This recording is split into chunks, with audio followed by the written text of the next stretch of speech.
స్తోత్రం. ఆయన యొక్క ప్రేమ ద్వారా ఆకర్షింపబడి సన్నిధికి వచ్చిన మీ అందరికీ యేసుక్రీస్తు నామములో వందనాలు. నెహెమ్య 6వ అధ్యాయము 9వ వచనం. నేను ఇటువంటి కార్యములను మేమెంత మాత్రము చేయవారం కాము. వీటిని నీ మనసులో నుండి నీవు కల్పించుకొంటివని అతని యొద్దకు నేను వర్తమానము పంపితిని. దేవా, ఇప్పుడు నా చేతులను బలపరచుము. దేవా, ఇప్పుడు నా చేతులను బలపరచుము. చిన్న ప్రేయర్ చేసుకుని వాక్యం చూసుకుందాం. స్తోత్రమైన మహాగణుడ మహోన్నత గడ్డి పరపుతో సైతం మాట్లాడించగలిగిన సమర్థవంతుడు ప్రభు. గాడిదకు వాక్కునిచ్చి ఎన్నో ప్రభు. నేనైతే గాడిద కన్నా గడ్డి పరక కన్నా హీనముగా ఉన్నానయ్యా. జీవము కలిగిన దేవుడి యొక్క వాక్యములు మేమందరము కూడా ధ్యానము చేయుచుండగా వినగలిగిన చెవులు గ్రహించే ఆత్మ ప్రతి ఒక్కరికి నువ్వే అనుగ్రహించుకుని యేసు క్రీస్తు నామమున ప్రార్థన చేయుచున్నాను తండ్రి. ఆమేన్. నెహెమ్య 6వ అధ్యాయము 9వ వచనంలో చూడండి, ఇక సంభాషణ ఎంత బాగుంటుందంటే, నెహెమ్య గారు ఇలా మాట్లాడుతున్నారు. నేను అంటే నెహెమ్య ఇలా అంటున్నాడు. ఎలా అంటే, ఇటువంటి కార్యములను మేమెంత మాత్రము చేయువారము కాము. వీటిని నీ మనసులో నుండి నీవు కల్పించుకొంటివి అని అతని యొద్దకు నేను వర్తమానం పంపితిని. దేవా, ఇప్పుడు నా చేతులను బలపరచుము. ఈ యొక్క 6వ అధ్యాయము 1వ వచనం నుంచి మనం చూసినట్లయితే అక్కడ ఒక ముగ్గురు వ్యక్తులు ఉంటారు. ఆ ముగ్గురు వ్యక్తులు ఎవరంటే 6వ అధ్యాయం 1వ వచనంలో సన్బలట, టోబియా, తర్వాత అరబ్ దేశీయుడైన గెషేము. ఈ ముగ్గురు కూడా నెహెమ్య గారికి శత్రువులు.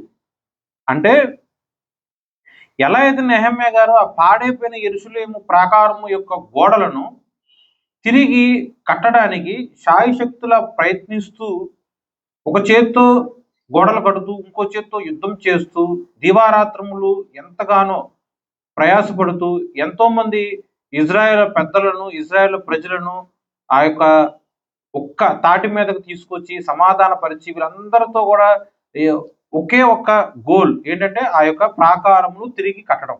అగ్ని చేత కూల్చబడి నాశనం చేయబడిన ఆ యొక్క యెరూషలేము యొక్క ప్రాకారములు కూడా ఈ యొక్క నెహెమ్య గారు వారి యొక్క ఇజ్రాయేల్ ప్రజలందరి చేత కూడా కట్టిస్తూ ఉంటారు. 52 రోజుల్లో కట్టడం జరుగుతుంది. ఇది 52 రోజుల్లో కట్టబడటం అనేది గొప్ప విషయం. కానీ 52 రోజుల్లో ఇలా ఆయన కట్టడం మొదలుపెట్టినప్పుడు అది వ్యతిరేకించే వాళ్ళు కూడా అలాగే ఉంటారు. ఎలా అయితే వందలు వేల కొలది ఇజ్రాయేల్ ప్రజలు నెహెమ్య గారికి, ఎజ్రా శాస్త్రి ప్రవక్త గారికి సపోర్ట్ చేస్తూ దేవుడి యొక్క చిత్తమును ఎరిగి గైకొంటూ ఆ యొక్క కష్టముతో ప్రయాసతో ఆ గోడలు ఎలా అయితే కడుతూ ఉంటారో, ఇది దేవుడి యొక్క పని, దేవుడి యొక్క చిత్తము, దేవుడి యొక్క కార్యమును అడ్డగించడానికి శత్రువులుగా ఉన్న ఈ యొక్క సన్బలట, టోబియా, గెహేషు వీళ్ళు మాత్రమే కాకుండా ఇంకా కొంతమందితో ఒక గ్రూప్ లాగా ఫామ్ అయిపోయి మాటికి నెహెమ్య గారిని ఇబ్బంది పెట్టడం కానీ, ఏదో ఒక విధంగా అడ్డగించడం కానీ, అవసరమైతే ఇదే 6వ అధ్యాయంలో నెహెమ్య గారికి చాలా సపోర్ట్గా ఉన్న ఒకనొక ఫ్రెండ్ని లంచం ఇచ్చేసి కొనుక్కొని మళ్ళీ అతని ద్వారా నెహెమ్య గారిని తప్పుడు దావలోకి నడిపించడానికి, ఎలాగైనా సరే డీవియేట్ చేయడానికి శాయశక్తుల ప్రయత్నం చేస్తూ ఉంటారు. 6వ అధ్యాయం 1వ వచనం నుంచి మనం చూసినట్లయితే ఈ యొక్క సన్బలట, టోబియా, గెహేము ఈ ముగ్గురు కూడా ఒక ప్రాంతం దగ్గర కూర్చొని నెహెమ్య గారికి వర్తమానం పంపుతారు. బాబు, ఒకసారి నీతో మాట్లాడాలి రా అని చెప్పి పంపుతారు.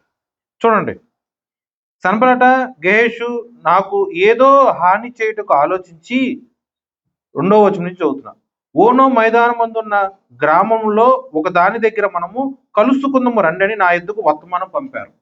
ఓకే, ఈ ముగ్గురు వ్యక్తులు కూడా పలానా ప్లేస్, ఒక పలానా మైదానం, ఆ ప్రదేశానికి రా, మనం కొంచెం మాట్లాడుకోవలసి పని ఉన్నది, కొంచెం రావా అని చెప్పి ఒకసారి వర్తమానం పంపారు. వర్తమానం పంపంగానే నెహెమ్య వెంటనే అన్నాడు, చేసే పని అంటే చేసే దేవుడి యొక్క పని ఉన్న పలానా ఆపేసి, ఇది నా కోసం పలానా గొప్ప వ్యక్తులు పలానా వాళ్ళు నన్ను కబురు పంపించారు, మీటింగ్ ఉందని, వెళ్ళి మీటింగ్ ఏంటి కనుక్కొని వద్దాం పద అని చెప్పేసి నెహెమ్య తన యొక్క దేవుడి పని ఆపేసి అక్కడ వెళ్ళకుండా వాళ్ళు ఎలా అయితే వర్తమానం పంపారో దానికి తగిన విధంగా బదులిస్తున్నాడు. చూడండి, మూడవ వచనంలో, అందుకు నేను చేయు పని గొప్పది, దానిని విడిచి మీ యొద్దకు వచ్చుటకై నేను దాన్ని ఎందుకు ఆపవలెను. ఈ యొక్క వచనంలో ఎంతో గొప్ప అర్థం ఉంటుంది చూడండి. పాడైపోయిన యెరూషలేము ప్రాకారములుగా ఉన్న ఆ యొక్క గోడలను నిర్మించటం అను దేవుడి యొక్క పని ఎంతో గొప్పది. ఈ యొక్క అధ్యాయం ప్రకారం చూసినట్లయితే యెరూషలేము యొక్క ప్రాకారములు నిర్మించటము, పునర్నిర్మించటము ఎంతో గొప్పది. అదే వచనము నీ హృదయంలో పెట్టుకో. పాడైపోయిన నీ యొక్క హృదయమును నువ్వు నిర్మించడం ఎంతో గొప్పది. పాడైపోయిన నీ యొక్క ఆలోచనలు తిరిగి పరిశుద్ధంగా మార్చబడటం ఎంతో గొప్పది. ప్రార్థనను విడిచిన నీ యొక్క హృదయము తిరిగి మళ్ళీ ప్రార్థనలోనికి రావడం ఎంతో గొప్పది. దేవుడి నుంచి వైదొలిగిపోయిన నువ్వు తిరిగి మరి దేవుడి యొక్క మార్గంలో నడవటం ఎంతో గొప్ప పని. నువ్వు ఇంత దేవుడి యొక్క పని చేస్తూ ఉన్నప్పుడు దాన్ని అడ్డగించటానికి, డైవర్ట్ చేయటానికి నీకు ఎలా అయితే ఈ యొక్క సన్బరట, టోబియా, గెషెము అను ఈ యొక్క వ్యక్తులు ఎలా అయితే నెహెమ్యా గారిని ఆటంకపరుస్తున్నారో, అలాగే నీ జీవితంలో కూడా ఎవరో ఒకరు ఉంటారు. నెహెమ్యాకు ఉన్నప్పుడు నీకుంటారా? ప్రతి ఒక్క విశ్వాసికి ఎవరో ఒకరు ఉంటారు. చుట్టాలు అవ్వచ్చు, రక్త సంబంధాలు అవ్వచ్చు, ఆఖరికి కట్టుకున్న భార్యో, భర్తో, తల్లో, తండ్రి, లేదా పిల్లలు, ఏదో విధంగా ఎవరో ఒకరు ఉండి అడ్డగిస్తూ డైవర్ట్ చేస్తూ ఉంటారు. వర్తమానం పంపుతున్నారు, అర్జెంట్ పని ఉంది ఒకసారి రావా, లేదా పలానా పని ఉంది ఒకసారి రావా అని వర్తమానం పంపుతున్నారు. నేను చేసే పని చాలా గొప్ప పని. ఆ పనిని ఆపి నీతో మాట్లాడటానికి, నీతో ముచ్చటించడానికి నేను ఎలా వస్తాను? నేను ఆ పని ఆపలేను. దేవుడి యొక్క పని నేను ఆపలేను.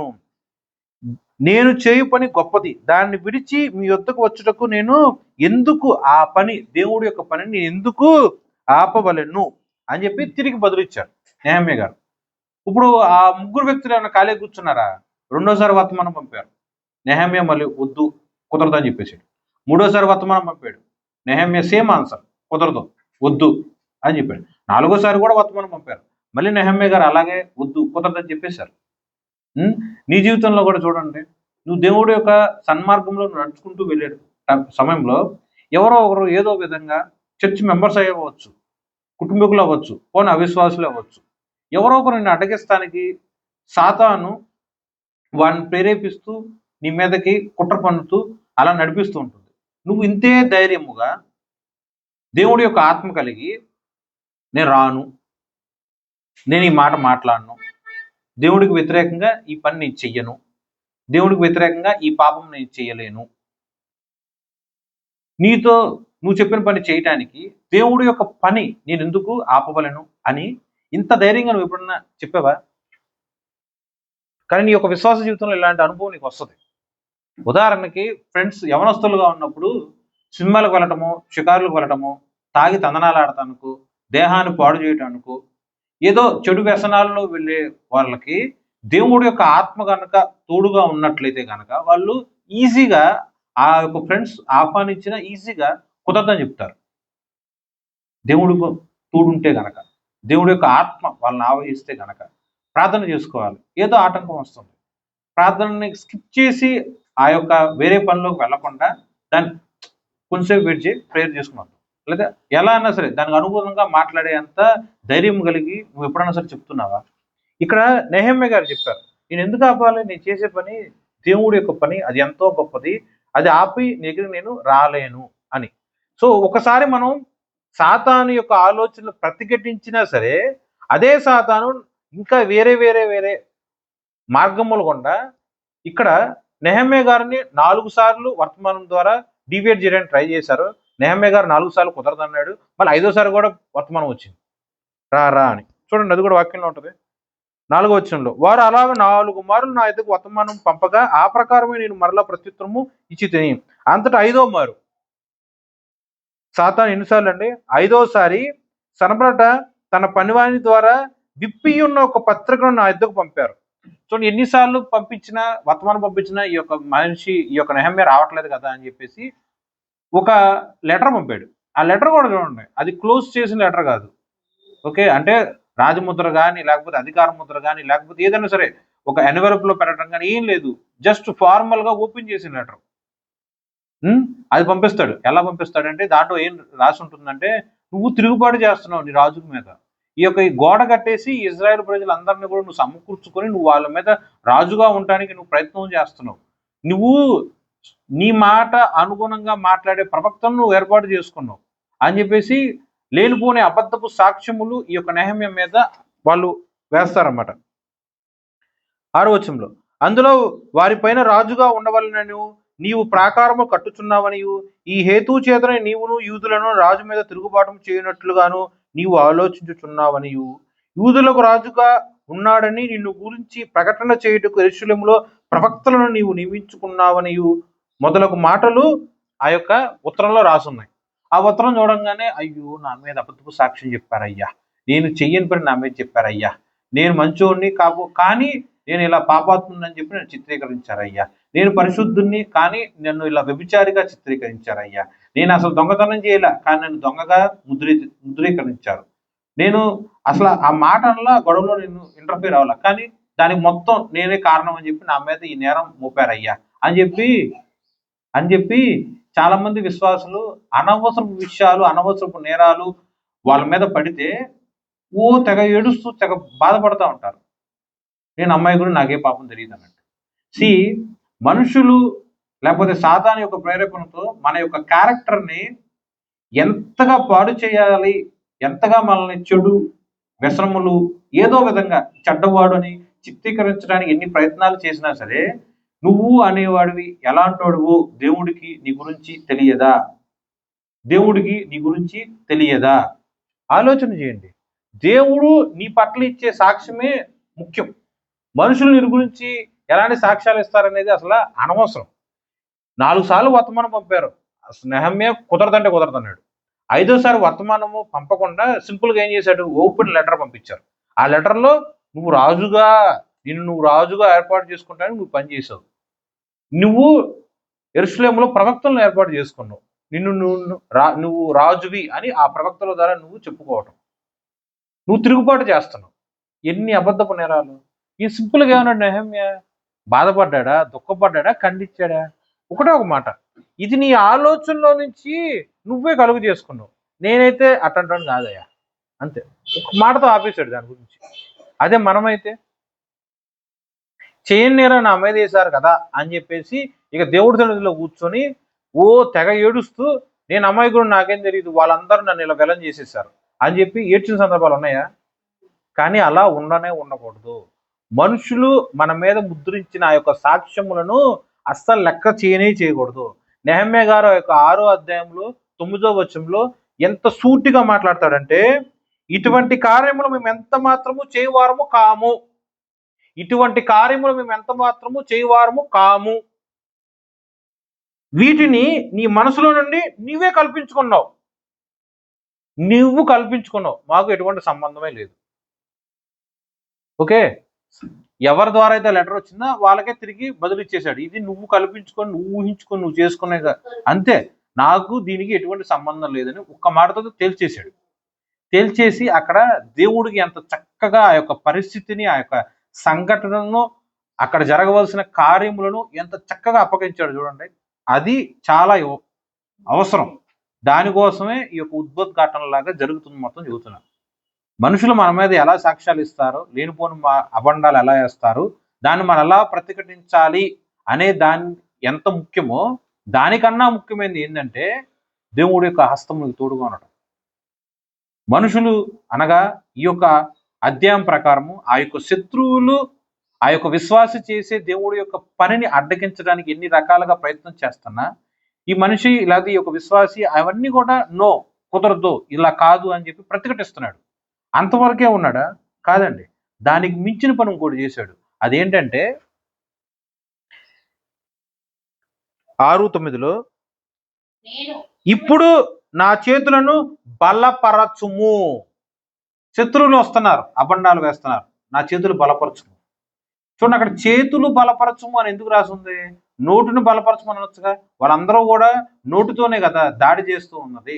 అబద్ధపు సాక్ష్యములు అన్నీ కూడా నెహెమ్యా మీద నోటితోనే కదా వేసింది. ఇక్కడ నా నోటిని బలపరచవా, నా నోటితో వాళ్ళని ప్రతిఘటించి నా మీద వేసిన అపండాలకి టిట్ ఫర్ టాట్, అంటే వాళ్ళు నోటితో దాడి చేశారు కాబట్టి నేను మాటకు మాట నేను దాడి చేస్తాను, నేను నీతిమంతుడిగా ముద్రించుకోవటానికి, లాయర్ లాగా మాట్లాడుకోవడానికి నాకు వాక్చాతుర్యాన్ని ఇవ్వా, నా నోటిని బలపరచవా, నా నాలుకను ముట్టవా అని అనొచ్చు కదా. అలా ఏం అనలేదు. కానీ నోటి గురించి, మాట గురించి మాట్లాడకుండా చేసే పని మీద మాత్రమే అతను దృష్టి పెట్టాడు. నా చేతులను బలపరచుము. అతను చేసిన పని ఏంటి? అతను చేయుచున్న పని ఏంటి? ఆ యొక్క ప్రాకారములను అగ్ని చేత కూల్చబడి పగలగొట్టబడి త్రోసివేయబడ్డ ఆ యొక్క ప్రాకారము యొక్క గోడలను, యెరూషలేము ప్రాకారం యొక్క గోడలను తిరిగి కడతన్నాడు. ఓకే, దేవుడు యొక్క మందిరము యొక్క ప్రాకారము గోడలు ఎలా కట్టాలి? నోటి మాటతో కట్టాలా? చేతులతోనే కట్టేది. కాబట్టి ఆ యొక్క వాక్యము ఎలా సమర్పించుకుంటున్నాడు దేవుడికి విన్నపముగా? నా చేతులను బలపరచు.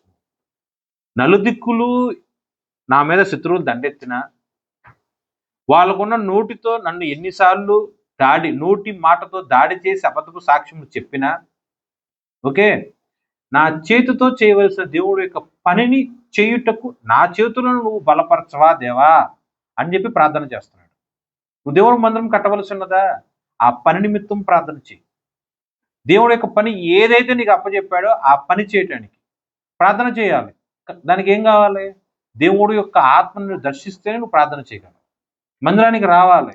ఎలా రావాలి? నీ యొక్క కాళ్ళు, నీ యొక్క చేతులు, నీ యొక్క దేహము సిద్ధపడి, నీ యొక్క హృదయము సిద్ధపడి దేవుడి యొక్క సన్నిధికి రావాలి. దానికి తగిన విధంగా ప్రార్థన చేయి. పాట పాడాలి. దేనితో? నోటితో ప్రార్థన చేయాలి. నోటితో పాట పాడాలి. కాబట్టి నీ యొక్క స్వరము గురించి ప్రార్థన చేయాలి. ఓకే, ఇక్కడున్న అధ్యాయంలో స్పెసిఫిక్ పాయింట్ ఏంటి? ప్రాకారం యొక్క గోడలను కట్టడం. కాబట్టి అతను ఎలా ప్రార్థన చేస్తున్నాడు? నా చేతులను బలపరచుము. ఏ పని అయితే నీకు అప్పచెప్పాడో ఆ పని నిమిత్తము, ఆ పని చేయుటకు ఆ స్పెసిఫిక్ బాడీ పార్ట్ గురించి సమర్పించుకున్నట్లుగా ప్రార్థనను మనం దేవుడికి అప్పగించాలి. ఓకే, అర్థమైందండి? మిగతా వాడి కోసం చేయకూడదని కాదు ఇక్కడ వాక్యం. ఎందుకు చేతుల గురించి అంత స్పష్టంగా రాసి ఉందంటే, ఎందుకు? దేవుడు చెప్పిన పని ఆ యొక్క గోడ కట్టడం చేతులతోనే సాధ్యం. అవునా? ఇటుక పేరుస్తూ ఏవైతే కావాలో అవన్నీ కూడా బరువులు ఎత్తటము, మోయటము, దించటము, కట్టడం, కట్టుబాటు మొత్తం కూడా చేత్తోనే చేయాలి. కాబట్టి చేతులను బలపరచుము. అలాగే ఈ యొక్క నెహెమ్యాలో ఎంత చక్కగా, ఈ యొక్క నెహెమ్యా గ్రంథంలో ఎంత చక్కగా ఉంటుందంటే, దేవుడి యొక్క హస్తము గురించి నెహెమ్యా గారు ఎంత చక్కగా మాట్లాడతారో, ప్రార్థన చేస్తారో, అలాగే అట్టి ప్రార్థన బట్టి నెహెమ్యా యొక్క హస్తములను దేవుడు బలపరిచి ఆ యొక్క మందిరమును, ప్రాకారము గోడలను దేవుడు కట్టిస్తాడు 52 రోజుల్లో. ప్రాకారము గోడలను దేవుడి యొక్క హస్తము గురించి ఆయన ఎలా మాట్లాడతారో చూడండి. 2వ అధ్యాయం 8వ వచనంలో, 2:8లో, పట్టణ ప్రాకారమునకును మందిరముతో సంబంధించిన కోట గుమ్మములకును నేను ప్రవేశింపబోవు ఇంటికిని దూలములో మ్రాణులు ఇచ్చినట్లుగా రాజుగారి అడవులను కాయు ఆసాపునకు ఒక తాకీదును ఇయుడని రాజుని అడిగాను. అలాగు నాకు తోడుగా ఉండి నాకు కృప చూపుచున్న నా దేవుని కరుణా హస్తము కొలది రాజున మనవి ఆలకించెను. నేను రాజుగారికి రిక్వెస్ట్ చేశాను, ప్రాకారం యొక్క గోడలు కట్టడానికి ఇదిగో ఇలాంటి బిల్డింగ్ మెటీరియల్ కావాలి, నేను ఉండే ఇల్లు కట్టుకోవటానికి ఇదిగో నాకింత మెటీరియల్ కావాలి, మందిరముల్లో పలానా కల్ప లేకపోతే పలానా చెక్క నిర్మాణం కోసం నాకింత కావాలి, ఇవన్నీ రిసోర్సెస్ కావాలి. ఇవన్నీ కూడా ఎక్కడ దొరుకుతాయి అంటే అడవిలో పలానా చెట్లు, అలా దాని నుంచి మ్రానులు నరకటము, డోర్స్, విండోస్, ఏదైనా సరే కట్టుబాటుకి కావాల్సినవి మొత్తం వస్తాయి. అడవి ఎవరిది? రాజుగారి హయాంలో ఉంది. రాజుగారు వచ్చి డైరెక్ట్గా అడవిని కాయదు కదా, ఒక అధికారిని అప్పచెబుతాడు. అధికారి ఎవరో? ఆసాపు. ఇవన్నీ ఆయన సొంతంగా చేసుకుపోయాడా? కాదండి. దేవుడి యొక్క కృప చొప్పున, దేవుడి యొక్క కరుణాహస్తము చొప్పున నేను ఒక రాజుకి రిక్వెస్ట్ పెట్టాను. నాకు ఏమేమి రిసోర్సెస్ కావాలో నేను ఒక రిక్వెస్ట్ పెట్టాను. ఆ రిక్వెస్ట్ దేవుడి యొక్క కృప చొప్పున దేవుడే ఆమోదించేశాడు. ఆ రాజు ద్వారా ఆసాపు రాజుకి ఒక తాకీదు ఇచ్చారు. ఒక తాకీదు అంటే పర్మిషన్ లెటర్ ఇచ్చేశారు. కాబట్టి నాకు ఆ యొక్క ప్రాకారం గోడలు కట్టవలసిన ప్రతి ఒక్క రిసోర్సెస్ నాకు దొరికినాయి అని చెప్పి ఎంత చక్కగా దేవుడి గురించి చెప్తున్నారు చూడండి. ఓకే, అర్థమైందా? సో కట్టడానికి ప్రేరేపణ ఎలా కావాలో, ఆ కట్టడానికి అవసరమైనవి కూడా సమకూర్చుకుంటానికి కూడా దేవుడి యొక్క హస్తమును, దేవుడి యొక్క బాహుబలమును, దేవుడి యొక్క కృపను గురించి ఎంత చక్కగా మాట్లాడుతున్నాడు చూడండి. నాకు తోడుగా ఉండి నాకు కృప చూపుచున్న నా దేవుని కరుణా హస్తము కొలది రాజు నా మనవి ఆలకించెను. మళ్ళీ వాక్యం చూసుకోండి. దేవుని కరుణా హస్తము కొలది అంటే నేనైతే రాజు రిక్వెస్ట్ చేశా. రాజుకి రిక్వెస్ట్ నెహమ్యా యొక్క బతిములాడుకుంటాము, జ్ఞానము, వివేచనం, తెలుగు, ఆర్భాటము దేన్నో దాన్ని బట్టి రాజు ఆమోదించాడు అని రాస్తుందండి వాక్యంలో. లేదు. దేవుడి యొక్క కరుణా హస్తము కొలది. దేవుడి యొక్క కరుణా హస్తమునకు ఏదన్నా సరే లిమిట్ ఉంటుందా? అది ఇంతవరకే. లేకపోతే ఇదిగో నువ్వు 10 చెట్లు తీసుకో, ఒక 1000 ఇటుకలు తీసుకో, లేకపోతే ఇదిగో ఇన్ని క్వింటాల సిమెంట్ తీసుకో అని చెప్పి ఒక లిమిట్ ఉంటుందా? లిమిట్ లేదండి. ఒక పరిమితి లేదు, పరిమితికి లేదు. కాబట్టి వాక్యం మీద చక్కగా ఉంది. దేవుడి యొక్క కరుణా హస్తము కొలది అంటే ఎంతవరకు అవసరం అవుద్దో అంతవరకు ఆ యొక్క తాకీదులు ఇచ్చినట్లుగా దేవుడి యొక్క కృప చొప్పున, దేవుడి యొక్క బాహుబలము చొప్పున, దేవుడి యొక్క కరుణా హస్తము చొప్పున, దేవుడి యొక్క తోడు చొప్పున నెహమ్యా ఆ యొక్క రిసోర్సెస్ ప్రతిదీ కూడా స్వతంత్రించుకోగలిగాడు. ఓకేనా? అది మొట్టమొదటిది. రెండోది చూడండి, 2:18లో ఇదినోగాక నాకు సహాయము చేయు దేవుని కరుణా హస్తమును గూర్చియు రాజు నాకు సెలవిచ్చిన మాటలన్నీ నేను వారితో చెప్పి అందుకు వారు మనం కట్టుటకు పూనుకొందుము రండని చెప్పి ఈ మంచి కార్యము చేయుటకై బలము తెచ్చుకొనిరి. ఇప్పుడు అది చాలా విస్తీర్ణతో కూడిన పెద్ద ప్రదేశం, యెరూషలేము దేశం మొత్తం కూడా. దాని చుట్టూతో పొలిమేరల చుట్టూతో ప్రహరీ గోడ కట్టాలి. ఒకడు కట్టగలడండి? ఒక్కడే. ప్రతి ఒక్క రిసోర్సెస్ అంటే చెట్టులు, మొరానులు, ఇదే ఇటుకరాల్లో లేకపోతే కొండరాల్లో లేకపోతే సిమెంటు ప్రతిదీ కూడా ఒక్కడే మోయగలనా? మోయలేడు. రిసోర్సెస్ కి ఎలా అయితే దేవుడు యొక్క సహాయం అందించాడు, అలాగే కట్టడానికి కావాల్సిన మ్యాన్ పవర్ అంటే మన భాషలో చెప్పాలంటే టాపీ మేస్త్రులు లేదా కూలోళ్ళు. ఇక్కడున్న అధ్యాయం ప్రకారం చెప్పాలంటే అతనితో పాటు వచ్చిన తోటి విశ్వాసులుగా ఉన్న ఇజ్రాయెల్ ప్రజలు బబులోను దేశం దగ్గర నుంచి, అలాగే ఆ యొక్క పర్షియా దేశం దగ్గర నుంచి ఏదైనా సరే వేరే దేశంలో బందీలుగా ఉన్న దేవుడి యొక్క బిడ్డలు అందరూ కూడా వస్తారు. వాళ్ళని ఒప్పించటం ఎంత కష్టం అండి. అక్కడ ఉన్న వాళ్ళని ఒప్పించి పని చేసుకుంటాం అంటే ఓకే, కుదురుతుంది. కానీ వేరే దేశంలో బందీలుగా ఉన్న వాళ్ళు ఆ యొక్క బందీ దాసి తత్వం ముగించుకుని తిరిగి వాళ్ళ యొక్క సొంత దేశానికి వచ్చారు. ఆ టైంలో అడుగుతారు, బాబు ఇలా మన దేవుడి యొక్క మందిరం కట్టాలని. మనిషి వచ్చి ఇలా రిక్వెస్ట్ చేస్తే ఏ ఒక్క వ్యక్తి అయినా సరే, బందీగా ఉన్న దాసులుగా ఉన్నవాడు ఎవరిని ఒప్పుకుంటాడా? మనుషులను కూడా దేవుడు సమకూర్చుకొని మనిషి యొక్క హృదయమును కూడా దేవుడు మార్చి ఆ యొక్క మందిరం యొక్క ప్రాకారము గోడలు కట్టడానికి మ్యాన్ పవర్ కూడా దేవుడే ఆమోదించాడు. దాని నిమిత్తం ఇక్కడ వాక్యంలో 2:18 ఎలా రాసింది? దేవుడి యొక్క కరుణ హస్తము కొలది ఆ ప్రజలందరితో దేవుడి యొక్క పని గురించి చెప్పడం జరిగింది. వాళ్ళందరూ ఆమోదించడం జరిగింది.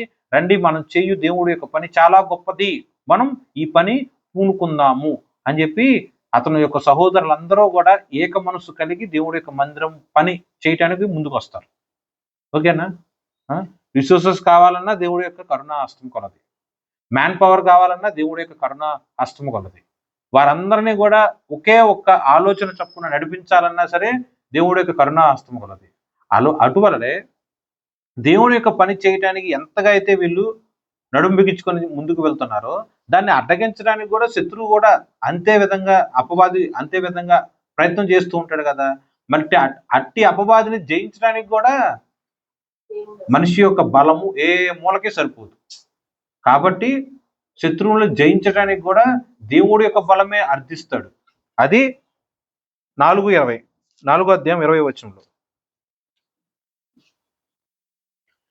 గనుక ఏ స్థలంలో మీకు బాకానాదం వినబడనో అక్కడికి మా దగ్గరకు రండి, మన దేవుడు మన పక్షం ఉన్న యుద్ధము చెయ్యును. ఓకే, ఇంట్లో కూర్చొని యుద్ధం చేస్తానంటే కుదరదు కదా. శత్రువులు దండెత్తినప్పుడు శత్రువు ఎదురు నిలబడాలి. ఆ యొక్క టోబియా, సన్బలట, గెషేము ఇలా ఎవరైతే వ్యతిరేకతగా ఉన్న శత్రువులు యుద్ధం చేయాలి, పాడు చేయాలి, ఈ యొక్క ప్లాన్ మొత్తం కూడా సర్వనాశనం చేయాలని చెప్పి ప్రయత్నం చేయాలని అనుకున్నారో వాళ్ళందరి గురించి ఎలా మాట్లాడుతున్నాడు? నేను ఎప్పుడైతే నాదము మ్యూజిక్ ప్లే చేస్తానో ఆ మ్యూజిక్ వినగానే మీరందరూ కూడా యుద్ధం చేయడానికి సిద్ధపాటు కలిగి ఆ ప్రదేశానికి రండి. దేవుడి యొక్క హస్తము కొలది మనం యుద్ధం చేస్తాము అని చెప్పి నెహమ్యా గారు చెప్పారు.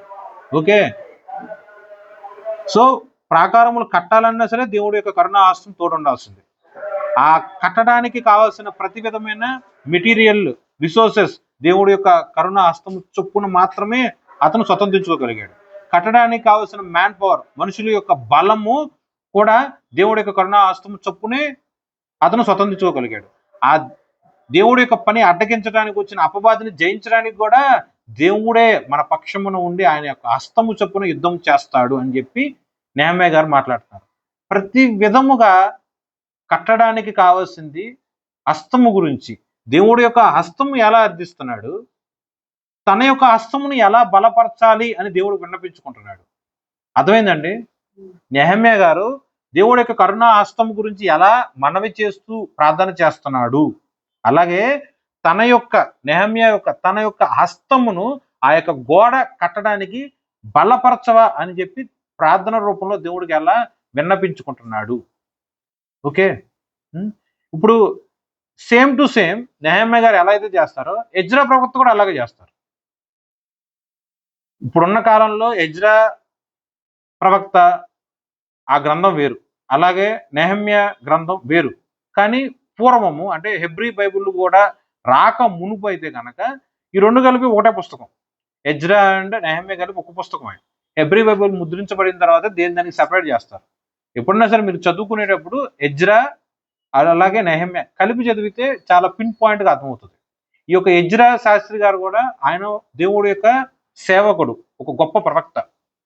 కానీ ఎప్పుడైతే బబులోన్ దేశాన్ని నెబుకద్నెజరు, బబులోన్ దేశం యొక్క మహారాజుగా ఉన్న నెబుకద్నెజరు ఈ యొక్క యెరూషలేముని స్వాధీనపరుచుకొని పాడు చేస్తాడు, ప్రజలందరినీ కూడా బందీలుగా దాసులుగా తీసుకుపోతాడు. అంటే దానియేలు గారు సమయంలో చెబుతున్నారు. అలాగే ఆ నెక్స్ట్ జనరేషన్ లో ఉన్న ఈ యొక్క ఎజ్రా గారు, నెహమ్యా గారు కూడా వేరే వేరే దేశాలకు అలా వెళ్ళిపోతారు. నెహమ్యా గారు ఎలా అయితే గిన్నె అందించే అతను, ఆ యొక్క రాజు దగ్గర గిన్నె అందించే అతను తన యొక్క యెరూషలేము యొక్క ఆ యొక్క గోడలు కాల్చబడ్డవి అని తెలుసుకొని బాధపడి రాజు యొక్క పర్మిషన్ అడిగి తిరిగి తన యొక్క సొంత దేశానికి వస్తాడు. అలాగే ఎజ్రా గారు కూడా రాజు యొక్క పర్మిషన్ తీసుకొని తిరిగి తన యొక్క సొంత దేశానికి వస్తాడు. ఓకే, ఎజ్రా ప్రవక్త అతను చేయవలసిన దేవుడి యొక్క యాజకత్వ పనిని అతను చేసుకుంటూ వెళ్తాడు. ఆ చేసుకునే క్రమంలో కూడా నెహమ్యా గారు ఎలా అయితే దేవుడి యొక్క కరుణా హస్తం కోసం ప్రార్థన చేస్తాడో సేమ్ టు సేమ్ ఎజ్రా గారు కూడా అలాగే చేస్తారు. ఎజ్రా 7:6